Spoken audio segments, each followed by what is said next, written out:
السلام علیکم، بسم اللہ الرحمن الرحیم، اللہم صلی علی محمد و علی آل محمد وبارک وسلم۔ ہم لوگ جیسے کہ آپ کو ہر مہینے کے 3 دن جو کہ بائسٹالوجی بائی آمین مثلا کہ معصومین جنہیں کہا جاتا ہے 12 امام،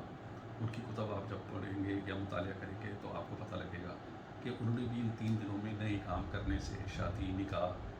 مشینری خریدنا یا کوئی ایسی تقریب کرنا جس میں خوشی کا مدخل ہو، آپ نے منع فرمایا۔ اب یہ جو لوگ اس چیز کو سمجھتے ہیں اور مانتے ہیں سائنسی طور پہ، اور 12 امام کو جو سمجھتے ہیں،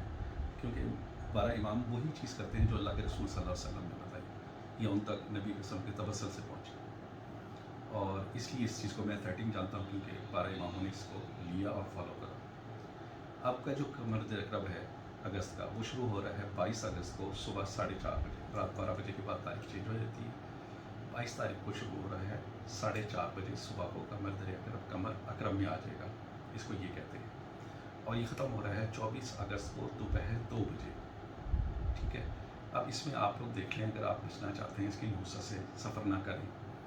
اور اگر آپ نہیں پہلی دفعہ کسی ڈاکٹر کے پاس جانا ہے، میں ہمیشہ بتاتا ہوں نہ جائیں، نکاح مت رکھیں اور گاڑی وغیرہ مت خریدیں۔ بحالت مجبوری تو ہر چیز کرنی پڑتی ہے، آپ ضرور کریں، لیکن یہ کہ ان 3 دنوں کو آپ بڑی احتیاط کے ساتھ اور صدقہ خیرات جو بھی آپ کی توفیق ہے، 5 روپے کی، 10 روپے کی، آپ کر سکتے ہیں، اور یا حفیظ و یا سلام ہو پڑتے ہیں۔ اللہ آپ کو اپنے سب کو، ہمیں سب کو حفظ و امان میں رکھے۔ اپنا بہت خیال رکھیے گا اور دعاؤں میں بھی یاد رکھیے گا۔ السلام علیکم۔